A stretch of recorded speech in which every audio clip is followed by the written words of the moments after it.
officially open the annual meeting. To begin, there are a few things we have to do according to the bylaws, so we'll get to those first. We will announce the trustee boards of MECA, our sister organization, and then followed by Murray Hill Association, which will be followed by our treasurer's report. So when your name is called, trustees, give a little wave so people will know who you are. And then we'll have the rest of our program. So let's begin. Fred Arcaro, I saw him. Fred, press the button to put on talk. Fred? Okay, we'll go to Fred, we'll go to Ashley. Hi everyone, my name is Ashley Petrolak and I'm the secretary for the Neighborhood Association. I'll be reading the Board of Trustees for this current fiscal year, or this current year. So for the Executive Board, we have President Diane Bartow, Vice President Stein Berry, Vice President Matt Roberts, Vice President Susan Demmett, Treasurer Becky Fligg, and Secretary myself.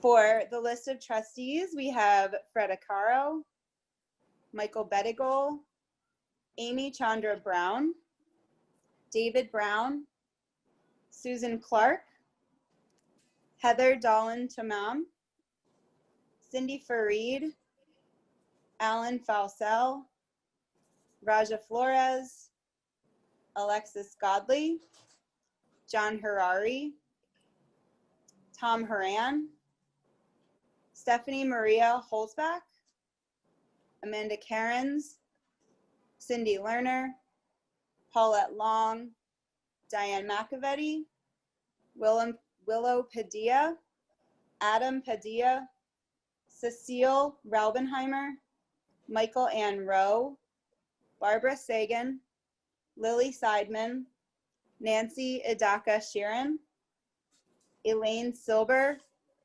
Victoria Spagnola, Jacqueline Strayer, Ronnie Zrine, Marion Weingarten. The honorary active trustees are Joelle Anderson, John Chadwick, Bob Cohen, Joe DiDomenico, Irma Fisher, Paula Gilliam, Ellen Imbimbo, Enid Klass, and Ellen Propp. Thank you, Ashley, very much. Fred, we got you yet? Saw you before. I know you were on. All right, we'll go Becky for the financial report.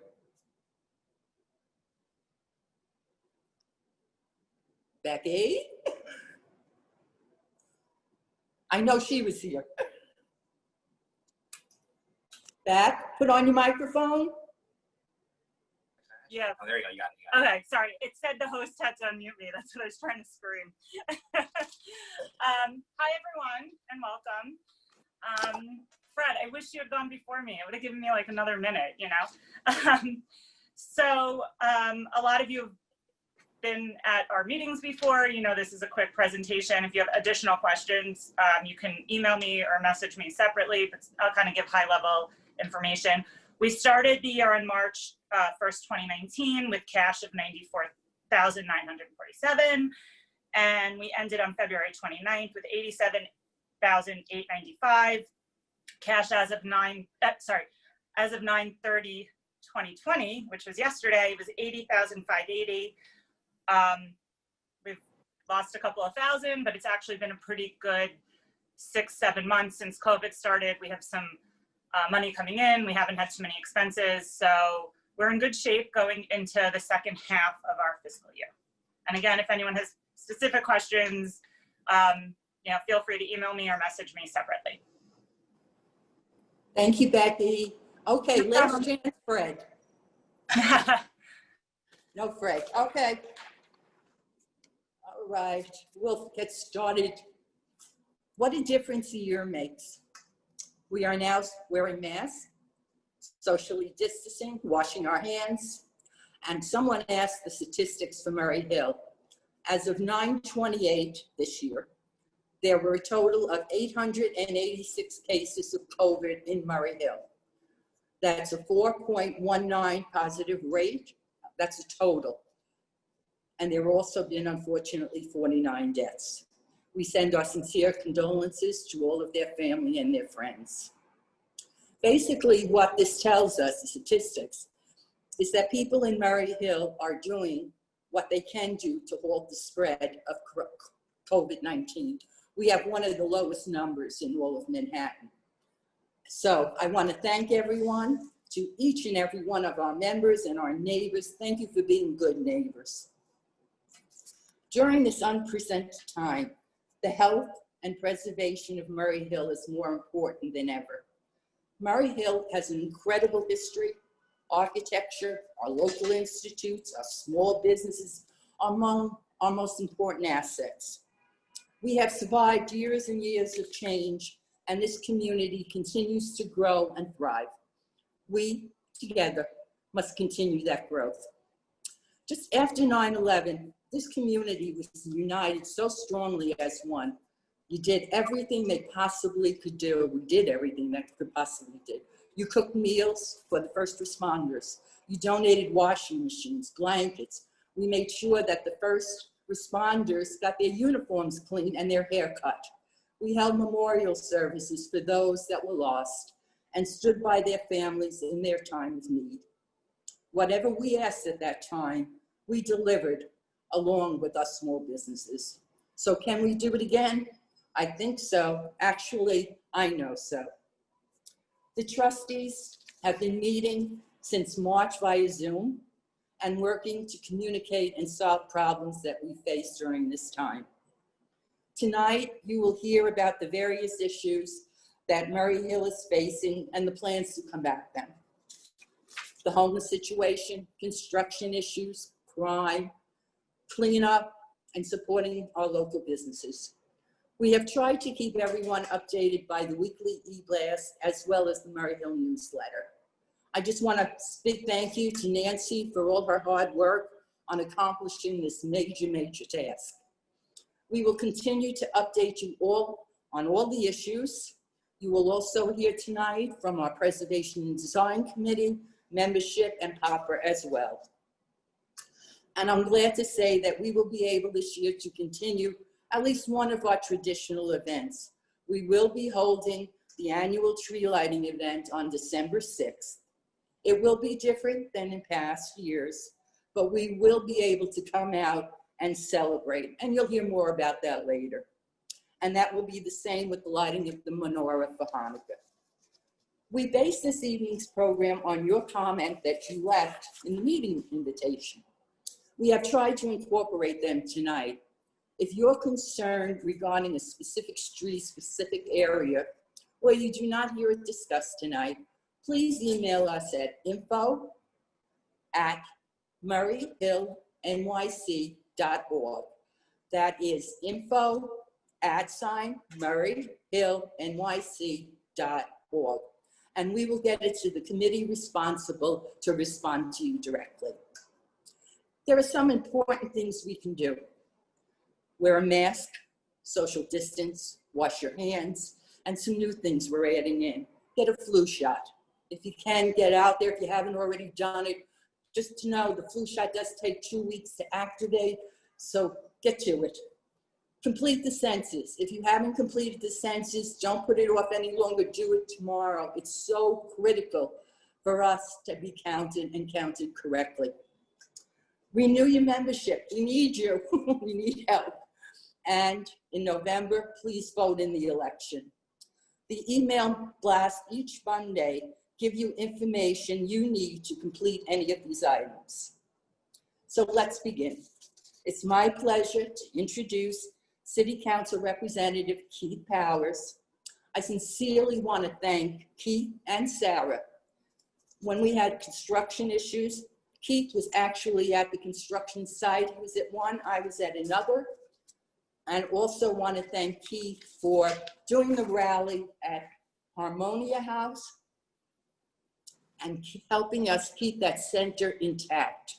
I really appreciate it. We all appreciate it. So Keith, please take it away. Thank you so very much. Thank you. I really appreciate those nice words. And I will say, what a fantastic turnout you have. You guys should really be proud of the work you're doing. It's a testament to your importance here in our neighborhood. And I will tell you that I think over the last few months, as we've really struggled here in the city, I've had not only a sort of an appreciation for us actually all seeing each other at these annual events and meetings, but really for groups and organizations that can help mobilize folks to get information, to know what's going on, to get resources, to know where to go for specific things. And I want to note that I see Assemblymember Epstein on here. I see Councilman Rivera. I think Senator Hoyleman's joining. And it's also really, really an honor to serve alongside them, because when March and April and May and all the other months were coming at us really fast, a lot of decisions to make and had to help. We didn't have elected officials. I didn't have partners here that sat on the sidelines trying to watch what happened. They really rolled up their sleeves and got to work on behalf of the East Side, whether it was food delivery, trying to figure out decisions, how to help small businesses, how to help renters, how to make sure that people have PPE. You have a number of representatives here that didn't just say, I'll wait and see what happens. They went out and made it happen. So I really want to thank them, because they always keep the bar pretty high for all of us elected officials and really do a good job. But thank you for that. I'll just speak about a few things, and you touched upon them, Diane, which is a few things that happened recently. But just before I do that, I want to say that I can't remember when we all spoke again together, but this has been such a difficult moment in the city. And where we live, not only do we house the hospitals where a lot of folks were working on the front lines, we had a lot of them live in our community. And of course, we also lost many folks, and we were lucky that we were safer than most communities here. But it really did not only reflect the disparities in this city when it comes to how this virus really impacted people. It was just a really frightening moment for a lot of us, I know, in our community. But we saw the folks at Bellevue and NYU and all the hospitals and going to work every day, knowing that they had to confront this. And we are really, really thankful for their bravery. And as we have been seeing some progress here in the city, it's a testament to them, but also a testament to New Yorkers who decided to do the thing, put the mask on, social distance, go through a tough time. And there's lots of really tough decisions ahead, but the health is the most important thing for all of us. And we are gotten so significantly better on that. And I want to thank all of you for being diligent with your mask wearing and so forth and so on. Before I'll just go, I'm going to go to a few topics. I just want to mention Sarah Newman from my office is here. Sarah helps cover this area for my my district. I go from 14th Street up to 98th Street. I kind of weave in and weave out a little bit, but Sarah handles this area for me and is always a resource for you. And you can call my office and ask for Sarah if there's an issue in the area. So just a few things. One is, I want to throw the Harmonia first because you mentioned it, which is for folks who might know this, a few years ago, the city opened up an adult family shelter that's called the Harmonia in the 30s right off of Madison Avenue. And it actually opened right as I was coming into office. And, you know, with a lot of other issues related to quality of life in the area, some folks start to raise concerns about it. But it has been, since then, a model shelter. It has really been a critical resource for families that are experiencing homelessness. It has been, for many of them, the last step before they get to permanent housing. It's been critical resources. We've talked to social workers there who are helping those folks get housing and get out of it, get medical care, get housing, get necessary resources. And best of all, the neighbors have really come to recognize this as sort of a part of the community. The businesses know the folks that live there. And unfortunately, a few weeks ago, the mayor had made this decision to try to throw those folks out, which not only would be harmful to the entire work that has been done in this city to help folks who are most in need, but these individuals would be displaced from the community that they live in, where some of them are employed right here in the neighborhood. Some of them are, most of them, their medical services are here in the neighborhood, and we have good hospitals around here. And they'd be sent somewhere where they don't know where they'd be going without a future, and just start with a new service provider and a new caseworker. And I talked to one person who had a voucher, was getting permanent housing, and was about to be disconnected from their caseworker, had done all the work, lose all the work and all the work. So it really was meaningful to the individuals here in the community that we be able to help and save them. And we went out there, we really held a couple rallies out there to make sure they knew they were part of our community and they were welcome here. I was really encouraged by the outpour of support I had from folks in Murray Hill and in the area. And just last week, we got good news that they are staying. The individuals are able to stay there until they are able to leave, that they're going to be part of our community. And I think I would speak for them that they're really, I think, overwhelmed with the joy that they're not going to have to be split up again and sent to new places where they have to start all over again. Also, for that woman who had that voucher, we were able to get her housing, and she now is moving into permanent housing. So lots of success stories in that, but it was a really bad decision, I would say, by the mayor, but also a really difficult moment. And I really appreciate Murray Hill Neighborhood Association, all the folks here who said, no, this isn't happening, and joined us in the call for action. And it took a little more time than we wanted, but we're really appreciative of all the support folks gave. The second thing I want to talk about construction is we have had a number of high profile, or I would say sort of concerning incidents related to construction safety recently. They're all separate and isolated incidents, but they all happened at similar moments, 2 in the same day, actually. And Diane's right. I went out to the ones in my district personally just to see it myself, to understand what's happening. And I've been talking to the Department of Buildings and the commissioner there to figure out how we can address some issues, whether it's around inspections or scaffolding, worker safety. But we know there's so much development happening in this area and also all around Manhattan all the time, and that we can't let just one incident say it's isolated. We want to learn lessons from it. So we've been trying to go work with the department to figure out basic issues like scaffolding or safety and how to better address them. And for folks who call my office about this often, about sidewalk sheds and sort of the work that goes, they go up and they never come down. We do have a number of bills in the council that we're working on that have been introduced that are aimed at trying to put some more restrictions on how long they can be up there, and how long they can block a small business or things like that. But construction is a really it's complicated in terms of all the permits and stuff like that. But if you have buildings where you think there's unsafe work, or you want us to look up a permit or make sure they're doing work safely, we can definitely help with that. You can call our office, and you can Sarah and I can work through the Department of Buildings to make sure any location going under construction or doing work is safe in your area. And in those incidents, there's still some work to be done. And I see Senator Hoyleman to join us as well. Hello, Senator. I'm just going to go to a couple more things, and then I'll hand it off. And then I have one other piece of good news here. Small business survival.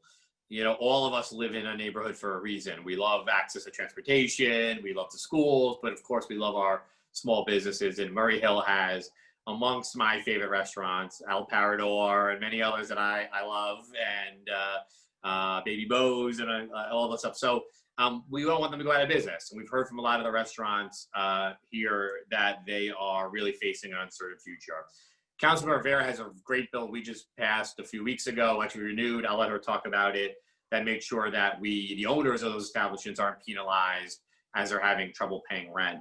But we've really been fighting to find some solutions to helping make sure that people can get affordable leases at a time where they can't pay the rent, and their lease is based on a market value from probably a few years ago when the rents were sky high. So we have a proposal that I've worked on with a few folks. We're calling them recovery leases, where we basically incentivize landlords to negotiate affordable 10-year leases with their small business. Not only does it get them an affordable lease immediately, but it also gets them maybe a few more years on that lease to help pay back and catch up on the rent.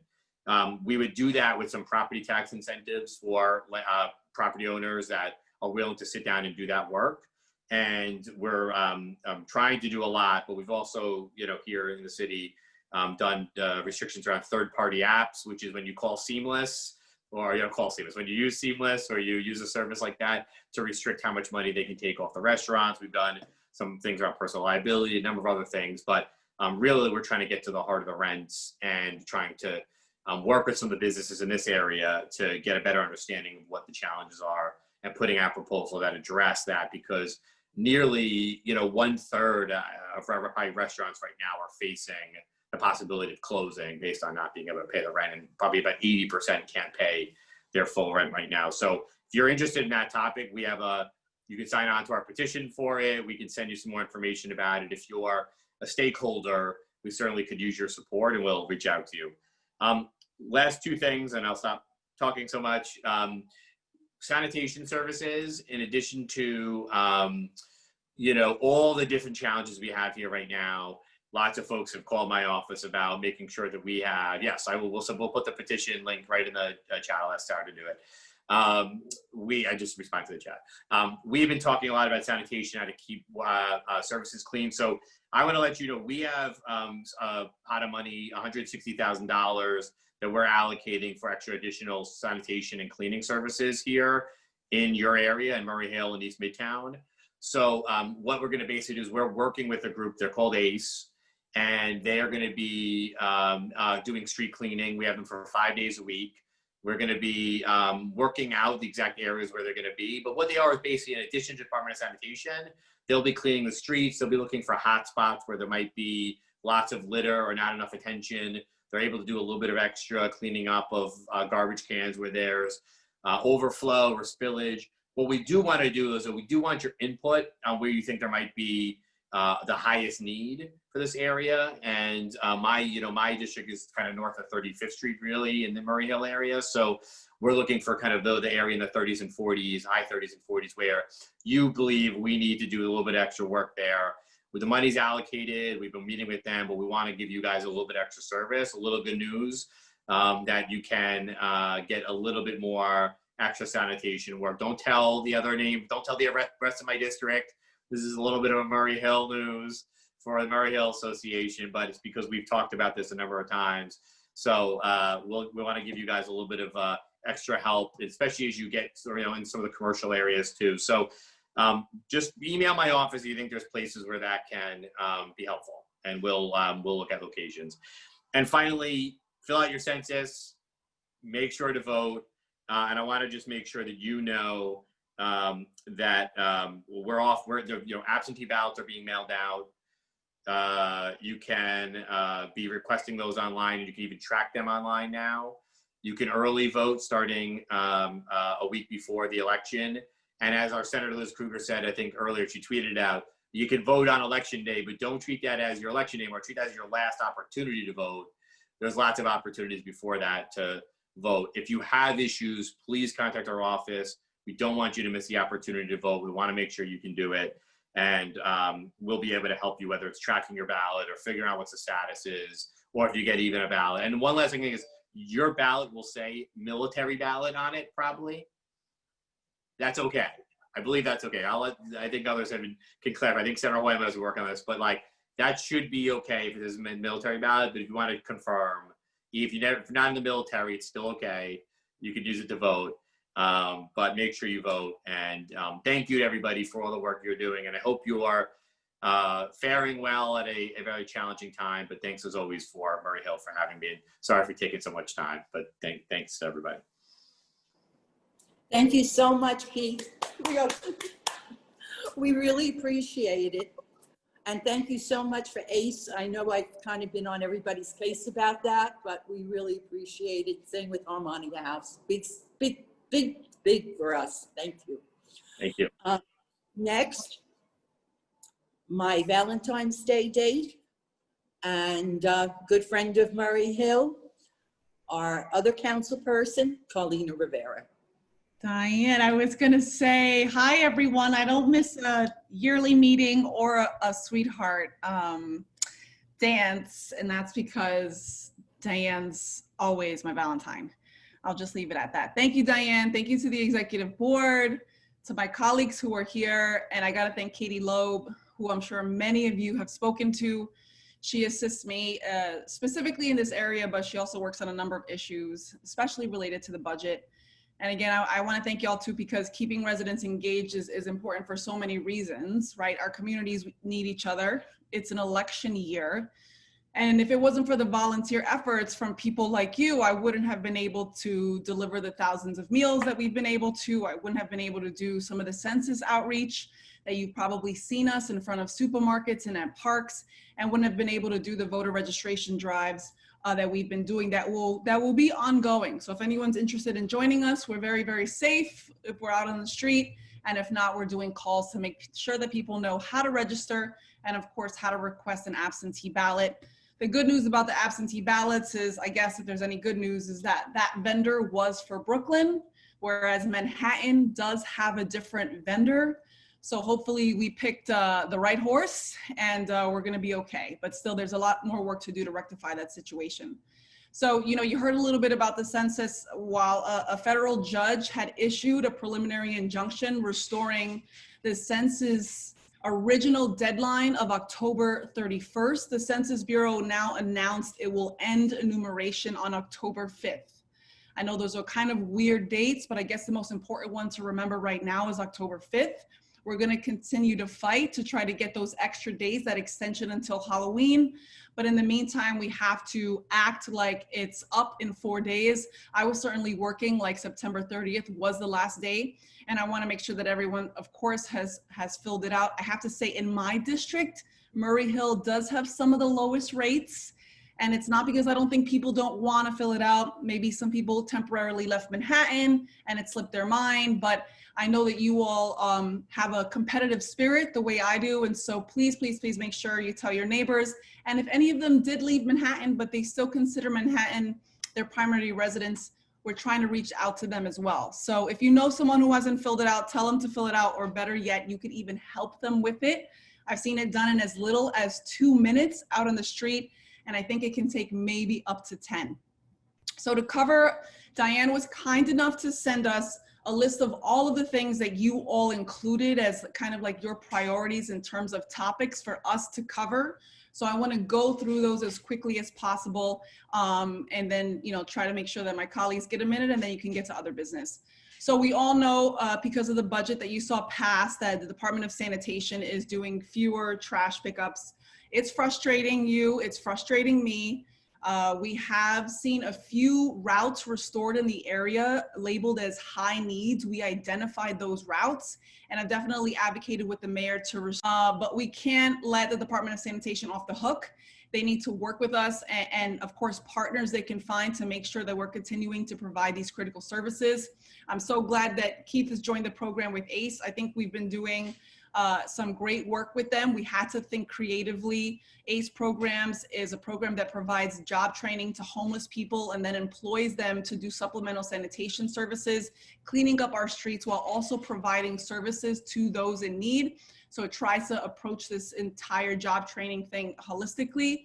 So ACE works on 1st, 2nd, and 3rd Avenues from East 28th Street to East 34th Street. And we have worked with them on changing cleaning schedules to coordinate with the Department of Sanitation and then target high needs areas such as 3rd Avenue, which is now serviced every single day.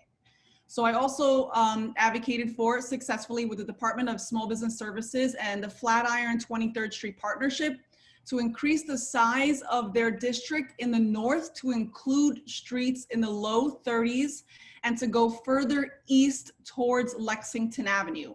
And all that is, of course, because of your advocacy and just letting me know what you're seeing. So once the new bid borders are approved, the partnership's daily trash and quality of life services are going to make a big impact in the area. The legislative approval portion of this process is now underway, and it should continue through the fall. And we also know that residential garbage pickup times have changed, and some commercial haulers are not operating, which means that bags of garbage tend to pile up on the curbs. I know you've seen it. I've taken pictures myself. So I've asked the Department of Sanitation to do more enforcement, especially in the commercial corridors.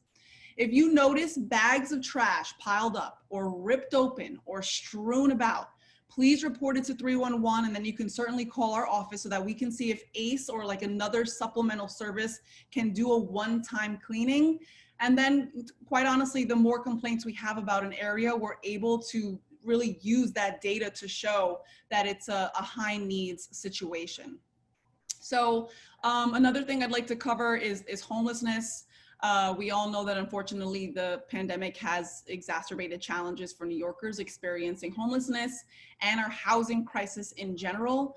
There were many actions today about some of the courts opening back up, and then unfortunately some of the evictions that will undoubtedly take place in the next few weeks and months because it's just massive unemployment issues. I know many residents feel helpless in being able to assist some of the individuals in our community who are experiencing homelessness, as well as how the situation is affecting you personally. So it's just imperative that we get New Yorkers experiencing homelessness into individualized rooms with services. As typical crowded shelters, it just allows for much higher occurrences of super spread COVID events. And also it's just safer for that individual generally. Sadly, many homeless New Yorkers, they're not able or they're unwilling to take some of the opportunities in terms of being outreach on the streets. They're offered services. Sometimes they do not take the services, so they will not go with the individual, or currently they can't access them or anything else that they typically relied on because of COVID. That includes substance abuse programs, therapy, things that have just been locked up during the day because of the pandemic, and so people haven't been able to access that. As a result, we're seeing more homeless New Yorkers on our streets, more people in increasingly desperate situations. My office is working with the Department of Homeless Services, the street outreach teams, the local precincts. I was just at the 17th precinct meeting the other night. And of course, service providers like Goddard, Riverside, to ensure that homeless New Yorkers are connected to life-saving resources. We're also working with local shelter providers to make sure that they're working with the community nearby when problems, potentially dangerous ones, do emerge. So we've successfully secured on-site substance treatment services outside of one shelter on 30th Street after hearing concerns from some residents, from constituents like yourselves. And so my team is always ready, willing, and able to connect you with shelters, their teams, the security, in order to improve community ties and make sure you can get an immediate response when necessary. There has been also a change in leadership at our precincts. It's just like a 2-year turnover that happens with commanding officers. And so that's why I'm being very diligent in making sure there are meet and greets with those new commanding officers so we can continue working together. But ultimately, we're still dealing with a housing crisis. We know an eviction crisis is coming once that moratorium is lifted. And so we have to continue to approach the crisis again from this really comprehensive, holistic perspective, because right now we're just managing the symptoms of the housing problem, which is the crisis that we're in. So I'm advocating for the creation of supportive housing, which has on-site resources, improved mental health and substance abuse treatment services, and an end to discriminatory justice practices that leave people homeless. Just a small note on small business, because we're seeing some of our favorite places close down. And you know, when there's a shuttered business, it totally changes the entire energy of the street. It just becomes darker, it attracts garbage and a bunch of things. And also, these are people's livelihoods. So my office is working to ensure that small businesses have the resources they need to survive the pandemic. Earlier this week, the mayor signed my bill extending the suspension of personal liability provisions. He signed that into law on Monday. Now small business owners will be protected from landlords coming after their personal assets until 2021. And earlier in the pandemic, also fought for the restoration of funding to the Commercial Lease Assistance Program. That's the city's only funded legal assistance program. So, and if you've seen, there was a great article in the New York Times the other day that a lot of landlords do in fact want to negotiate new lease terms with their tenants to get them to stay. But in order to do that, it's really important that you have an attorney that understands this contract law. And so these attorneys, a part of this CLA program, are there to give that assistance to people who might not have the money, they don't have the corporate backing, maybe they even speak English as a second language. Just really those services are so important to keep, especially our minority and women-owned businesses active and there and to thrive. And we're also supporting a number of bills to do more. As my colleague mentioned, there are some bills in the state. We're trying to do our part to advocate for them on the city level. And just generally on legislation, I'm working on new bills at City Hall to ensure that we restrict overnight and after hours construction. That's called the after hours variance bill. I guess that's what people are calling it. So I'm working on that. I'm trying to make sure that we're making the city safer for cyclists and pedestrians alike. And that includes just the larger public transit kind of area. So that's with our buses and everything else. And of course, holding the administration responsible for, you know, the failures in responding to COVID-19. I'm the chair of the council's committee on hospitals. It was incredibly stressful and tragic to watch what unfolded, especially in some of our lower income neighborhoods. You know, we have an amazing jewel of a place in Bellevue, but if you saw what happened in Elmhurst, in Queens and Kings and Brooklyn, they really were disproportionately affected. So making sure that our healthcare system is accessible to everyone, but most of all, that it's equitable. So I'll continue to hold hearings. I just had one on testing and tracing on Wednesday. I guess that was yesterday. And I had one jointly with Councilmember Powers on the criminal justice system and those health services offered. And we have a few more, reproductive justice, et cetera. Any ideas you might have or any questions you have on healthcare specifically in our hospital system, I'm very, very open to hearing from you. I am looking forward to having a follow-up hearing for the future of psychiatric care in our hospital system, which I think the mental health issues we're seeing so very visibly on the street must be addressed as soon as possible. And there has to be a real mental health program in place, especially as we're all trying to process the trauma of COVID-19 and everything else that we're seeing. But with that, I just want to tell you all thank you. I have great colleagues. I have great neighbors. I love the East Side. Is where I've spent my whole life. And my husband loves the East Side too.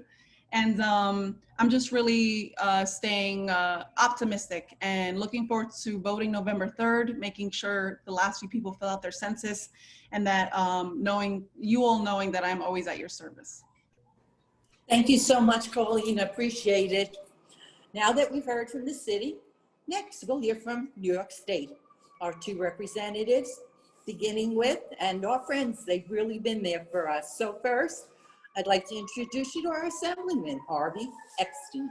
Harvey? Thank you, Diane. I really appreciate you having us here, and happy to everyone for the annual meeting and for people who just celebrated a new year. Happy New Year to all of you. I have to just applaud our council members. Both Keith and Carlina have been fantastic. Not only are they amazing friends and colleagues, they are doing what needs to be done in this city to advance the concerns for all of us. So I really appreciate all their work. And I have to say, I'm so lucky to have a colleague like Brad in the Senate. He and I work on a lot of legislation that we care deeply about, that we are fighting for, and he's been a fantastic partner.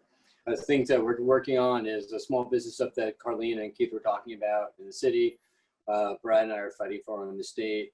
The biggest thing we hear from small businesses that Keith mentioned is the rent, and that they don't have the ability to pay July, August, September rent. Keith and I have put a bill together. Brad and I have a bill together that says that we want to give rent forgiveness for those businesses that lost revenue. We've got dozens of co-sponsors in the Assembly. I know Brad is doing the same thing in the Senate. And all we're saying is, we've gotten $5 billion from the federal government so far. 2.7 of it has not been spent yet. And then we could allocate money to our small businesses to keep them afloat. It is all about rent forgiveness for the businesses in Manhattan, especially on the East Side. Every day, losing another business, ones that have been around for 20, 30 years, it's just heartbreaking. We can't wait. And I'll just mention the budget. People will probably know that the state budget is a mess, and we've been looking for federal dollars since the pandemic began. We were going to get it in June and then July, and then there was September, and now they're thinking maybe something this week. Nancy is still negotiating. I'm not sure it makes a difference in a $14 billion budget hole New York State happens. They're cutting across the board. We've seen schools across the state laying off teachers, nonprofits laying off staff. So we're going to need, even if we do cuts as the governor is proposing, we're going to need new sources of revenue. And we have a package of bills that we've been pushing to go back to Albany to vote on. And those are bills that make sense. Some are taxing high income earners who have the ability to pay more, and those folks who have more should give more in the moments of crisis. And that's what's happening in every crisis in New York. from 1930s on. Like in 1935, in the middle of the Great Depression, we built places like Brooklyn College. You know, in the 50s, we ensured that we provided services. And this is a moment just like every other moment, like 9/11. Cutting can't be the answer. So we have bills, Brad's bill around the pied-à-terre tax, my bill around mezzanine debt to look for additional resources to ensure that all property owners who get borrowed money will pay a fair share of taxes. These are really critical moments in our city, and we don't want to go back to the moment in the 70s, and that's what we did in the 70s. We went on austerity, and austerity is not going to make a difference. We see 10% cuts in the court and 10% in school aid or 20% in school aid. Austerity is not going to get us out of this problem. So I hope you will join us in looking for new sources of revenue to avoid New York going in a direction that we don't want. But again, I'll just mention about the schools. You know, today is the first day of schools for a lot of people. I know for my son and a lot of other kids who are still in public school, it's a really interesting time and a really difficult time to deal with remote learning, and also if you're going in. So if there are issues that your people are experiencing, concerns that you have, you can reach out to my office. Rebecca Nieves from my team, she's on the Zoom as well. She can put our information in the chat if people have questions. It's really important that if people are struggling or need support around any of these issues, or education, school, you know, it's really something that we can be supportive of. And the last thing I'll mention, you know, is, you know, even though we only have a few more days for the census, tell everyone we were in St. Varden's Park the other day. We got about 20 people to sign up for the census. You know, it's just, if you see anybody, be like, hey, just take the 5 minutes to do it. It's $3,000 per person that New York will get over a year for 10 years if they fill out the census. So think about the hundreds of thousands of people who may not fill it out, and the multi-millions, potentially billions of dollars over the 10-year period that New York will lose out in funding. So everyone, you know, whether they're documented or not, whether they're a US citizen or not, or they're just a New Yorker for a short period of time, we need them to fill it out. This is money that we will lose forever, and money that will, you know, really hurt the fabric of New York. And finally, just remind everyone to vote. Vote early, starting April 24th. If you have to vote if you want to vote on election day, do it on November 3rd. But the most important thing is to get out there and vote. A lot of people do absentee. You can do that online. I'm going to vote early just because that's where there's 2 early voting sites in the neighborhood. And I think it's pretty easy to vote early. There won't be the lines.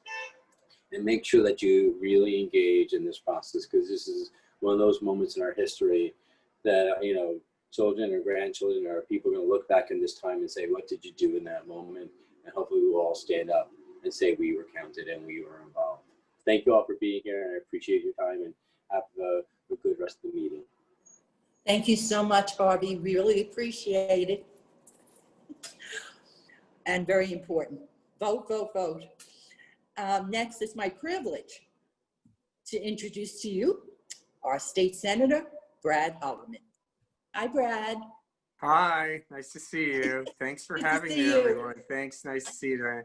So great to be here, and what a great turnout, and really wonderful to hear my colleagues. They work so hard, Keith, Harvey, and of course Carlina, and I'm just very proud to serve alongside them.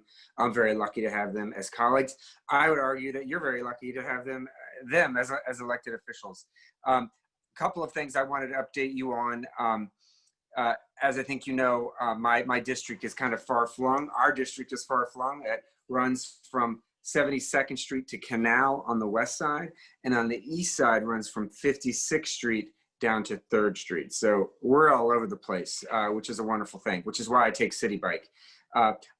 Here's an aside. A colleague of mine said that her district is so big, she represents the North Country, that it sometimes takes her 4 hours to drive from one side of her district to the other. I tell her I represent both the east and west side of Manhattan, and on a good day, it takes me 4 hours to drive from one side of my district to the other. But I wanted to let you know that I recently wrote a letter to the NYPD commissioner about the fact that we all noticed, but my 9-year-old notices, that a lot of officers are not wearing their masks. And I'm really urging the commissioner to issue a directive publicly to to his rank and file to make sure that they wear a mask. I, for one, am very unlikely to walk up to an officer if he or she is not wearing a mask, and I think that's true of a lot of New Yorkers. So they need to follow the law just like the rest of us. I recently introduced a bill. This is second, called the Fighting Underground Racing in Our Streets Act. Stands for FURIOUS. I don't know how many of you are fans of Fast and Furious, the film, but the film series. But it took me a long time to come up with that acronym. But more importantly, what the bill would do, it would empower New York City to operate its speed camera program overnight, because we've been hearing while we've been sleeping, the drag racing, the street racing outside of our windows. It's all throughout our Senate district, both east and west side. And frankly, we need to catch these jackasses. And one of the ways we can do it is, if you can't catch them in person and get them to stop, we need to have speed cameras operating. I think speed cameras need to be operating universally. Albany has held so tight to that, to those laws. We need to expand it. This is a public safety issue, as well as an issue of sleeping at night. So I'm hopeful that we can make that happen. You know, just, and here's a bit of information. A total of 1,057 complaints were made between March 20th and September 10th. Because these thrill seekers are taking advantage of, you know, relatively empty streets, that's nearly 5 times the number of complaints a year ago. So we really have to figure out a way to do this. One of my colleagues has introduced a bill that would require mufflers on motorcycles and cars. So I want to combine the two acts to have Fast and Furious, so we can make a package. And then we've been working on small business issues. Harvey and I have introduced a bill called Save Our Storefronts Act that will enact a commercial eviction moratorium and ask landlords to enter into voluntary agreements with tenants. I'm hopeful we can get that passed in Albany. It's going to require an infusion of state dollars. Of course, as Harvey mentioned, that depends on where we raise revenue. I believe we're going to be looking to the federal government still, particularly if the Senate flips or if we have a new president. But if we don't, as Harvey said, we're going to have to raise revenue from our own pockets, our millionaires and billionaires. We have 113 plus of them in the city of New York, and they need to do a little more to protect our city services and save our small businesses. I've been working with tenants at Grand Central, along with Councilmember Powers, to negotiate leases there because some of those tenants have faced very onerous conditions from the state of New York, and that's not right. New York State should be setting the standard for all landlords to save our storefronts, and we hope that we'll have a breakthrough on that soon at the next MTA board meeting. And then finally wanted to mention that I've been engaged in something that we're calling community board budgeting. You've heard of participatory budgeting through your council members, where they seek input from the public on capital expenditures. Well, I've taken $1.5 million of my state expenditures and allowed local community boards to suggest projects. For example, School of the Future was awarded $125,000 for new auditorium seats, and the repertory company High School for the Arts received $125,000 of your taxpayer dollars for a one-to-one laptop program. So that's the kind of creative ideas that we're getting through our local community boards to help fund these projects. Finally, I just want to say, to echo my colleagues' comments about voting, the screw up in Brooklyn, yes, Carlina is right. It was not in Manhattan, thank goodness. But I've issued a call that we need to claw back that money to that vendor. You know, it costs the city of New York close to $9 million, and this vendor, you know, printed the wrong ballots. So we need to get that $9 million back. There's actually a clause in their contract that allows a clawback. So I'm going to push the city to do that, because gosh knows, you know, during these tough budget times, we need to seek every penny and make sure that city and state vendors are actually performing the duty and responsibilities that they're getting paid to. So thanks so much. Thanks for having me. Thank you so much, Brad. And it was good seeing you. We haven't seen you for a while, so it's a pleasure to have you here tonight. Thank you again so much. Next, I'm going to see, do I have a Fred? I've been looking for Fred all night. Do we have Fred? I keep trying. Okay. We'll do our committees.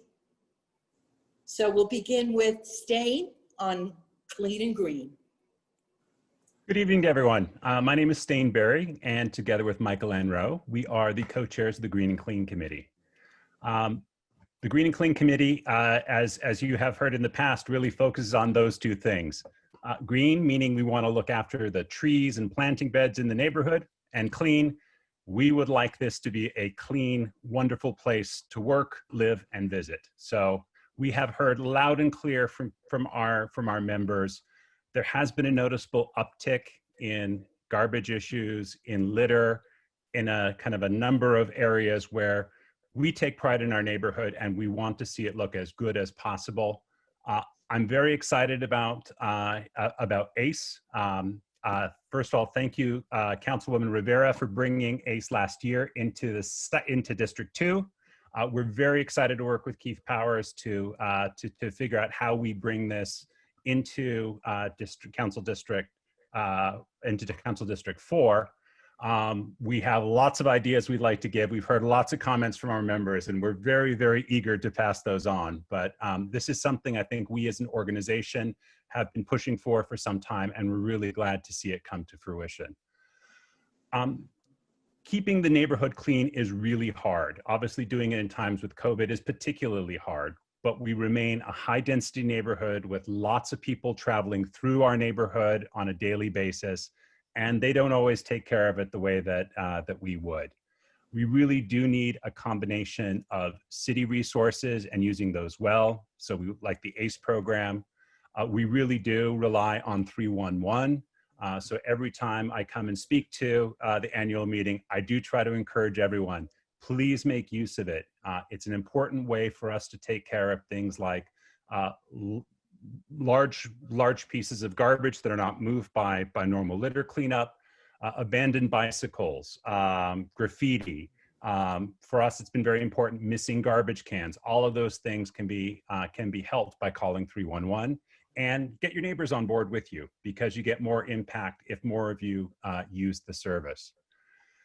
We'd also like to talk a little bit about something else where we think that part of it is also us taking things more into our own hands.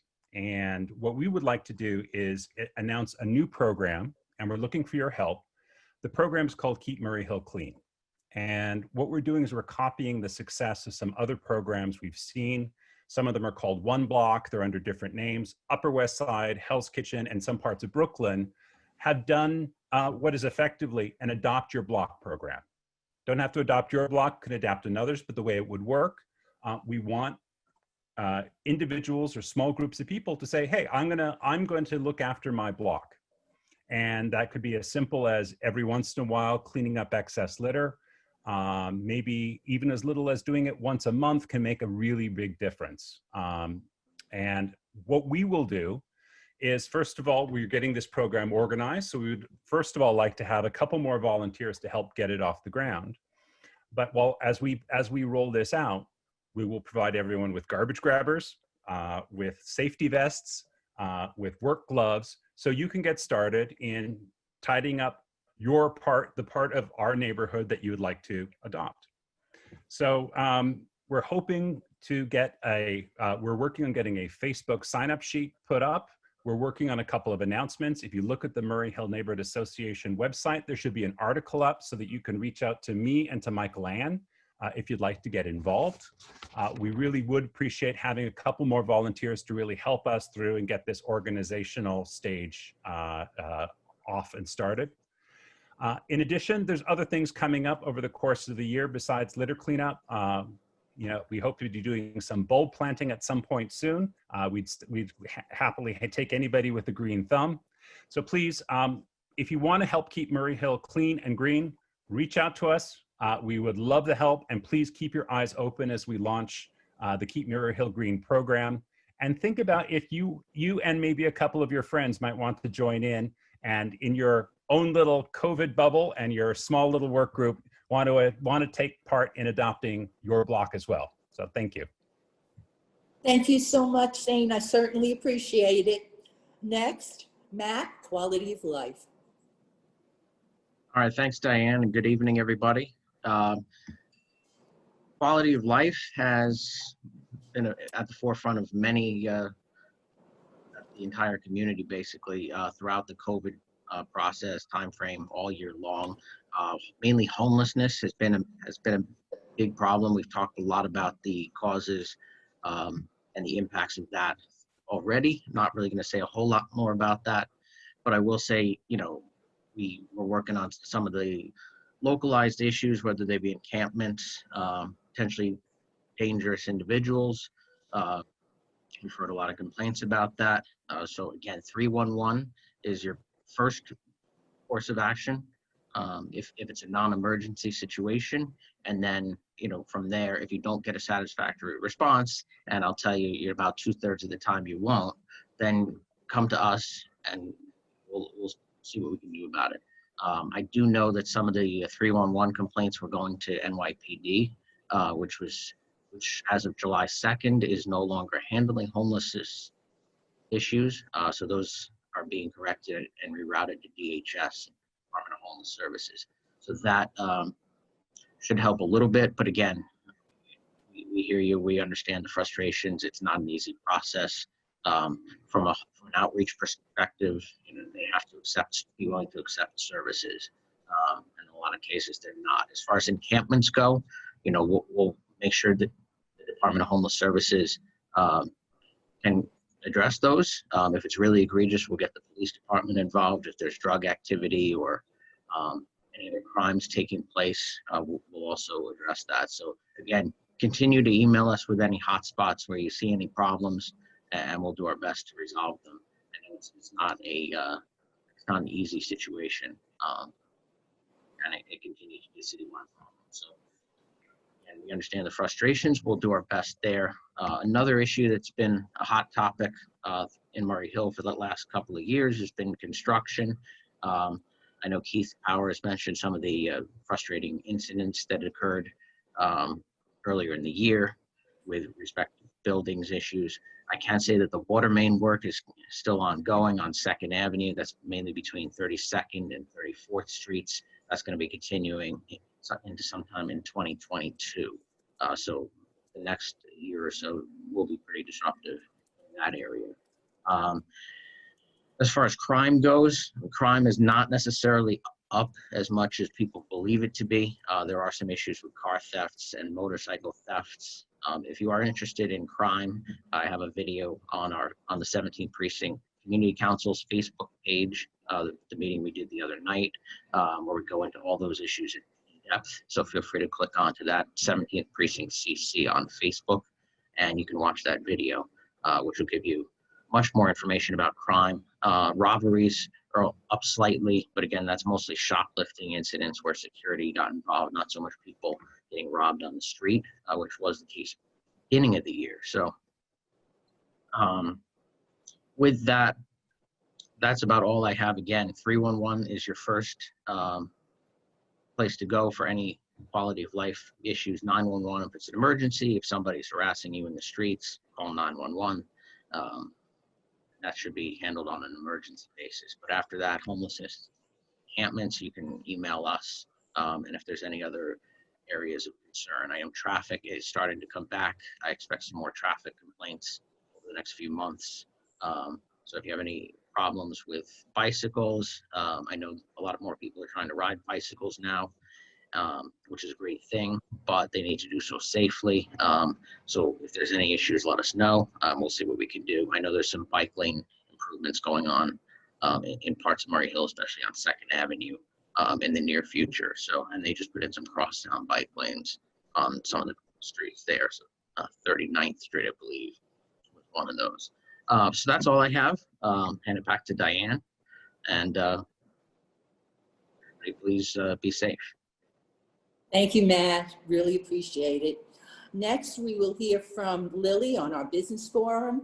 And just to let everyone know, As a small business owner myself, times are tough, and we are trying to be there for our small businesses as much as we can. So Lily, take over. Hi, everyone. Good evening, my neighbors and members of the association. I hear your pain, Diane. I hear it from everyone in the Murray Hill area. It's been a really interesting and difficult time to go ahead and play a role as chair of the Business Forum and Discount Program. So Murray Hill's mission, MHNA's mission, is to make it a desirable place to live, work, and visit. And the challenges now are greater than they've ever been, considering the given the backdrop. So our goal as the Business Forum is to support the local businesses, which in the past we had done by way of networking events and activities for the business community. And especially when it comes to small businesses, this is a great thing that they can lean on because it allows them to have an audience, a voice, and a community to know has their back in a whole host of different ways. So we understand that businesses are facing a lot of challenges, and one of our goals is to help build these partnerships. That's what the networking events were about in the past, and now the networking events will look and feel very different. To build on, Diane hasn't brought it up yet, but to build on our 60th anniversary and our Better Together theme, which is very prevalent more than ever today, that's definitely something that we want to hone in on. You know, we're all better together. We all want to feel like we are in this together. We want to make sure that businesses know that we can help and recognize them and stay aware and ahead of some of the situations where we know they may not be well informed and need a helping hand. So the Business Forum in the past was very active in terms of forming these organized networking events.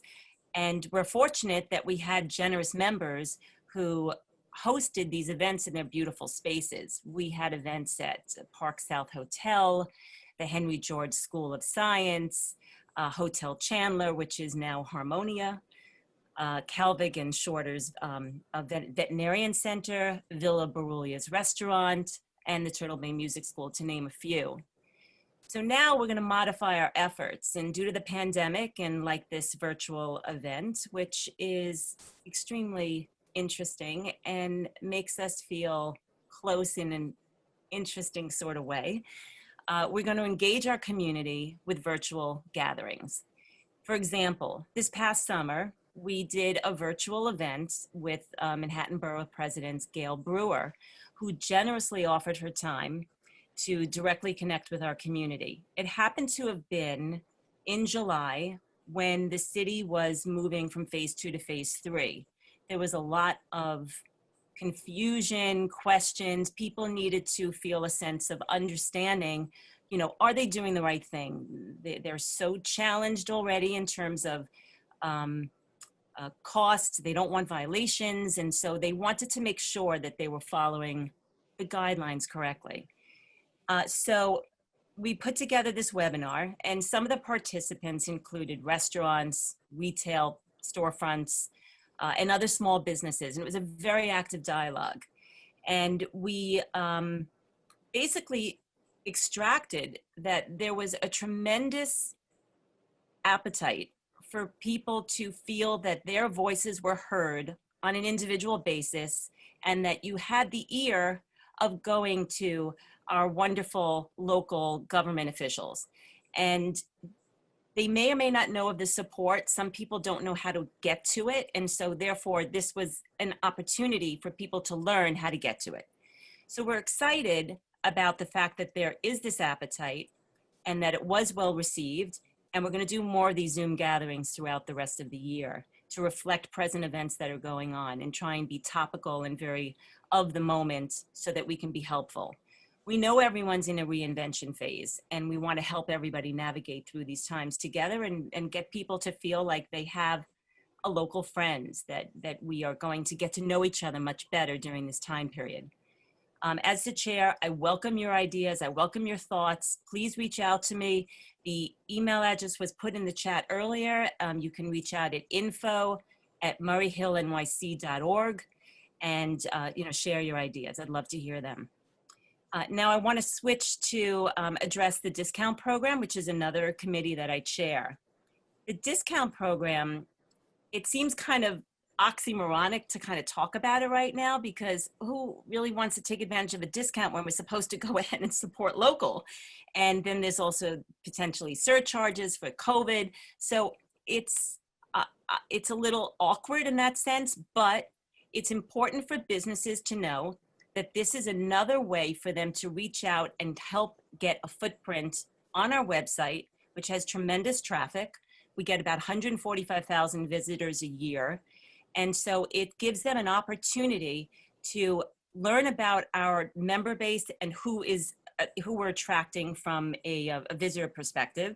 And also it's free for them to advertise. So it also builds in on that Better Together theme. We want you to support local, shop and dine locally. We encourage that activity. And here's some examples of some of these discounts if you haven't been to our website and you don't know what they're about.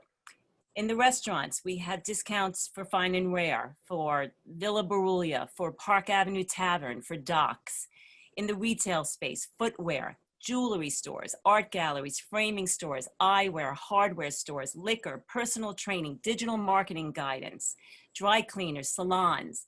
In the activity centers, wellness classes, yoga classes, virtual dance classes. There's a lot of really interesting things that are going on now, and people are trying to reinvent themselves. And this is a way for them to get the message out about how they are reinventing the wheel, and then also that they're going to offer a discount to kind of help you get in the door. And also local dentists. Really, it's reach out to it and look on the website. There's some really good ones, and you don't have to travel, which is really what we don't want to do. So support local, think of ways of getting involved. I wish everyone a year of great health and prosperity, and hoping that I get to know each one of you a little bit more this year. Thank you. And next I'll turn it over to my virtual speaker, my fellow trustee, the chair of the Preservation and Design Committee, or fondly known as the P&D Committee, Susan Demmett.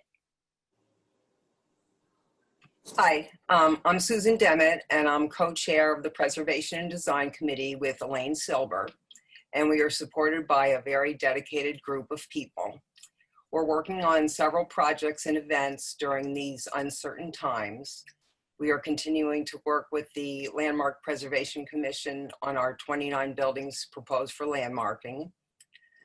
And as an event, we have an author's talk this month, October 20th, on Zoom at 6:30. Lorraine Tossiello will be talking about her new book, Only Gossip Prospers, a piece of historic fiction about the time in late 1875 when Louisa May Alcott spent a winter in New York City. We're already filling up for that, but we can have as many people as sign up. And we just finished our scavenger hunt, which began during the week of July 4th. It is a historical game about known places and items in Murray Hill. After being given specific clues about 22 buildings and individual items located from 33rd to 38th Street and from 3rd Avenue to Madison, contestants were asked to take photos of each item and submit them for review. We received 10 complete and correct entries and chose the winner and runner-up by randomly picking the names out of the hat. And both the winners are here tonight. Davri Zainadin is the first prize winner. Davri, can you wave your hand? And he wins a one-night stay at the Shelbourne Hotel and Suites by Affinia. And Melissa Cohen is also here, and she won second prize, which is a gift certificate to a local restaurant of her choosing. Congratulations. We also have one live walking tour this fall on Sunday, November 8th, starting at 1:30. And our recent film called A Walking Tour of Historic Murray Hill, featuring 14 New York City landmarks, is available to stream on our website. Information about all of our events is available on the website. And please stay safe during these difficult times. And now I'm turning you over to Vicky Spagnolia and John Harari for POPA. Thank you. Thank you, Susan.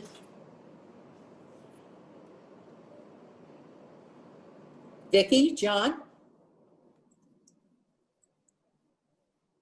Hello? There you go. Hi, I'm Spagnola, I'm chairman of POP. We're in charge of beautifying the beautiful malls of Murray Hill on Park Avenue from 34th Street to 39th Street. And we have 4 major plantings a year, which are the tulips and the chrysanthemums, and now and the begonias, and now we're getting ready for the fall months. And our event that we're going to be hosting is the tree lighting, which I spoke about earlier. It's on December 6th at, I think it's 6 o'clock, Sunday night. And it's going to be different this year. There'll be social distancing. Santa will make an appearance. We'll count down and, have some Christmas music and try to get festive in these uncertain times. And hopefully get to see our neighbors. We also have artwork that was supposed to be displayed on the malls of Park Avenue in March, but that's been delayed. It's really beautiful. It's an artist from Dubai. He's generously donating 9 sculptures that are going to be on each corner of the malls in Murray Hill. It's going to be a wonderful event, and we're holding off to have a big grand opening party. So that's all I have. Looking forward to seeing everyone. John, are you here? I'm just hoping. Yeah, I'm here, and that's a fantastic update. I've got nothing more to add, but thank you, Vicki. Okay.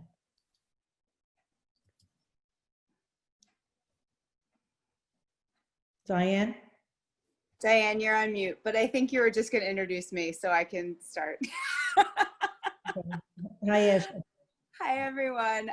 Again, my name is Ashley Petrolak. I'm the secretary for MHNA, and then I also chair the membership committee. I wanted to give everyone just an update on our membership numbers, as well as some operational changes that our membership is going through. So for the 2020 fiscal year, which ended at the end of February, we had about 500 members signed up for MHNA. I'll give you a breakdown of who those members actually are. Sorry for the noise in the background. That's the drag racing down out of the tunnel. So we have 60% of our members identified as either senior or senior couple members, 31% identified as couple members or individuals, 7% identified as business members, so that's a total of 33 businesses. And we divide our business members into 3 categories: small businesses, mid-sized businesses, and large businesses, dependent on the number of employees each business has. 2% of our members identify as young professional, and we also have 1 large building membership, which is a membership that a building purchases on behalf of their residents to pass those discounts along to the residents. Frustratingly, this year, we've certainly not seen the renewal rates from our members that we've seen in the past. We are kind of attributing this to COVID challenges and people potentially not being in the city, but also maybe not having other things to worry about than renewing their membership. So I would like to encourage everyone that's on the call, if you have not renewed your membership, if you're not sure if your membership is active or not, please feel free to reach out to us. The email address is in the chat. It's info@murrayhillnyc.org, and we'd be happy to help you renew your membership or make sure it's up to date. And as the holidays are coming up, something we started last year is you can purchase a gift membership. If you'd like to gift a membership to your favorite local business, a friend, a neighbor in your building, you just essentially have to pay for their membership, and then they'll get all of the benefits for a full year. So we'll be sending out some more email communications about that. And just to make a note that membership dues go towards all of the great programs that everyone on this call had already talked about. Buying those litter grabbers for the block program, helping Lily supply her with brochures and loyalty stickers for our local businesses. So we are a fully volunteer run organization. So we really do encourage you to join as a member and make sure that your dollars are going towards supporting all the good work that we're doing.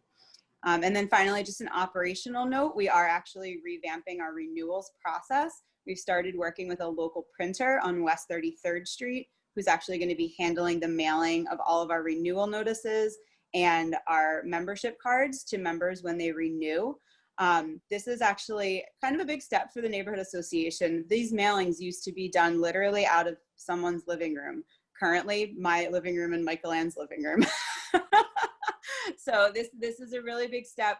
This is the neighborhood association investing in the operations and trying to make these processes more efficient for you as members so that we can continue to provide you with a good service while at the same time servicing the neighborhood. So that's everything that I had, and I think I'm turning this back over to Diane. You are. Thank you so much, Ashley. Okay, last chance, Fred. Fred, I know you're out there. I think I'm told he comes in and out. So for everyone, thank you all so much for joining us this evening. Please remember, we care about your safety. So please wear a mask, safely distance, wash your hands, get your flu shot, and most importantly, please, please complete the census and have your neighbors complete the census. We're really low. We've never been this way. We've always done so well with this. So I ask you to please, if you haven't already done so, please do so. And make sure if a neighbor needs help, they can call us. We'll help them. We'll do anything necessary. Really, the process takes 2 to 5 minutes total. It's really a very easy process. And also, plan your vote. It's a really important election this year, and it means a lot to the city of New York. So make sure, plan your vote. I want to again thank everyone so much for being here this evening. I hope it's been useful and helpful to you. I think a lot of information came out. We really tried to cover everything everyone's asked us about. So thank you again. And for now, we're just going to have a little fun. We're going to do a little trivia. And so thank you again. And I'm putting on John. And also want to thank John and Matt for doing all the work on helping set this meeting up tonight. Deep appreciation from me. Thank you all. It's been just such a pleasure. Thank you. John? All righty, everyone. Thank you so much, Diane, and thank you, everyone. So my name is John Harari, and we're gonna have a little fun. And what better fun than with all the trustees and neighbors and members of the Murray Hill Neighborhood Association to go over some Murray Hill trivia, right? So I expect everyone to get all the questions right here, because this is the most informed group, the most engaged group of neighbors and people that should really be super knowledgeable about what Murray Hill is all about. So let us begin. Are you guys ready? So my name again is John Harari. I've been a neighbor here for about 15 years, and I've been a trustee for about 5 years.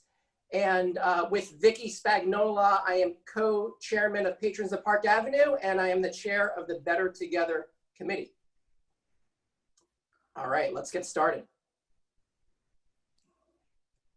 All righty, so this is our neighborhood, our beloved Murray Hill neighborhood. This is a quick little visual map. As you see, our neighborhood is in the orange section below 42nd Street and arguably above 27th Street, and it's east of 5th Avenue. So my first question to you guys, and this should be a slam dunk. I expect everyone to get this question right. Just give me one moment.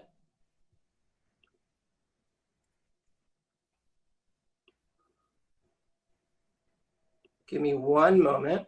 Here it is.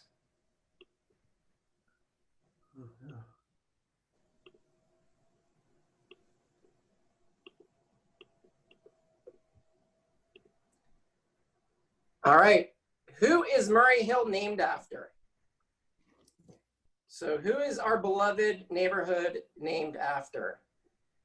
Is it Dr. Murray R. Hill III Yeah, but she's not. is the state? Is it Murray Greenberg of Murray's Cheeses? Is it Robert Murray's family farm? Or is it the Hills of Murray?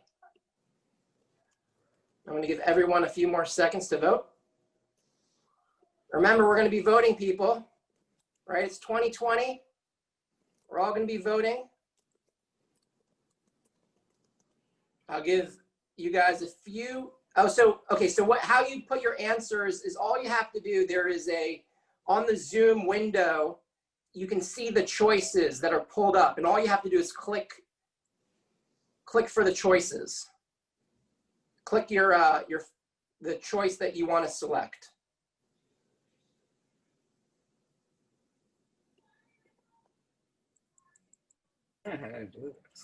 All righty. So Robert Murray's family farm. Most of you got that right. And look, that was the easy question. We're going to start off easy, and then we're going to get harder as we go. So on 37th and Park, you could actually see this plaque. And it's a plaque that marks the geographic center of the Murray farm, which was known in the Revolutionary days as an Inklenburg, which was owned by Robert Murray, whose wife, Mary Lindley Murray, rendered signal service in the Revolutionary War. There's actually a beautiful story about Robert Murray and Mary Lindley Murray about how they helped to save the Patriots in the war, in the Revolution against the British. And I encourage everyone, there's a great article that's posted on the Murray Hill website that talks about it. And this is what that farm looked like. Now, I didn't photograph this. I found this on the internet. I don't know if it looked exactly like this, but this is they didn't have cameras or photographs back then, but this is what the illustration looked like of that Murray farm. I will too. I'm gonna snuggle in. I'm snuggling. I snuggled last night. What are you talking about? Oops, sorry. I think I'm on the Zoom. It's okay. All righty. And this is the article on the Murray Hill website where you can actually learn more about it.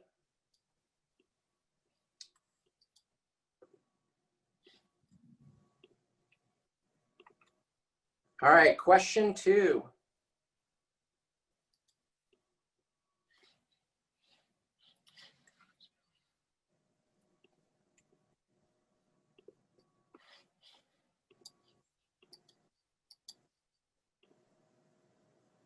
Which US president lived in Murray Hill?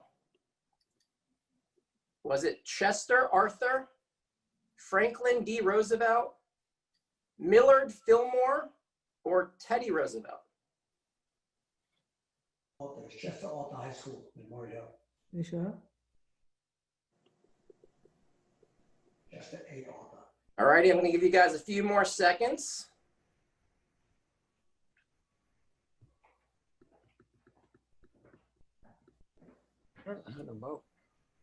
Okay, so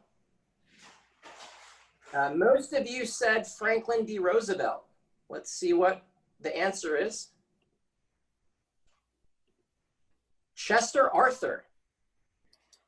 So Franklin D. Roosevelt didn't technically live in Murray Hill. Chester Arthur did. And Chester Arthur, where he lived, was 123 Lexington Avenue at 28th Street. So if you actually go there today, that's what you see. A Callie stands. Right? And this is like the spice market, right? I go here all the time, and you know, I love this place, and it's like a staple of Murray Hill, but you would really never know that 123 Lexington Avenue was actually the home of Chester Arthur. Yeah, exactly. You shop there all the time. Exactly, right? Who knew?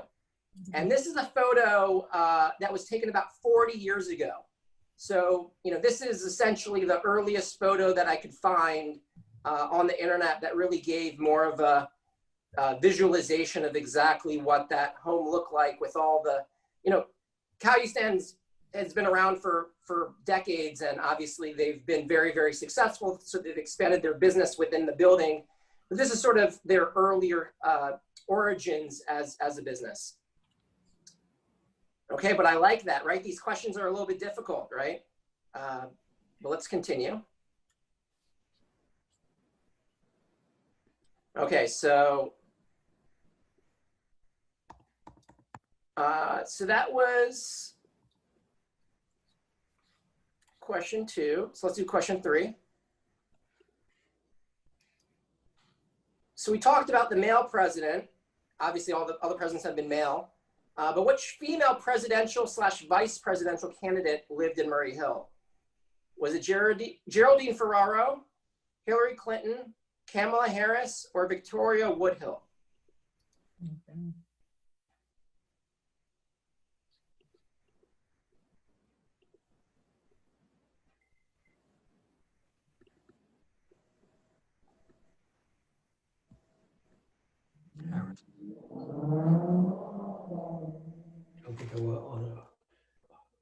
All righty, so most of you guys got that right, which is fantastic. So Victoria Woodhull, she was the American leader of the women's suffrage movement, obviously the movement that helped women have the right to vote. And she ran for president of the US in the 1872 election. And she lived at 15 East 38th Street. So good job, everyone, on that. Let's go to the next question.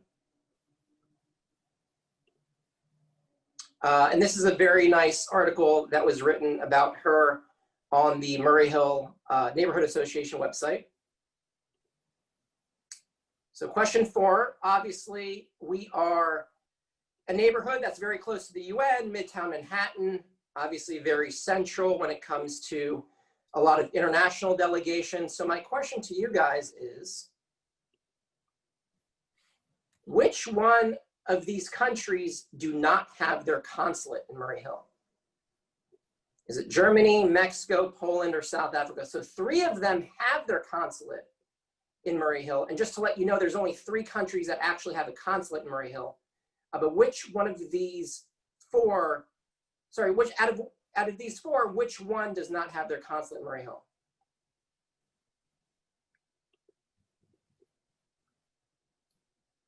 Germany. You guys are absolutely right.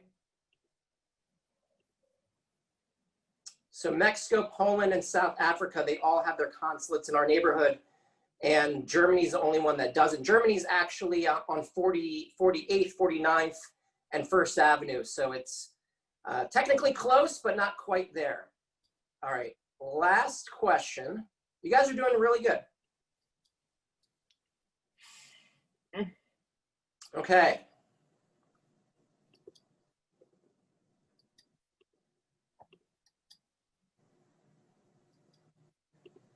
So whose home in Murray Hill had the world's first electric Christmas tree lights? So this is an image of a girl who is actually lighting the Christmas tree with actual candles. And that's what they used to do back then. They actually had, they had no electricity.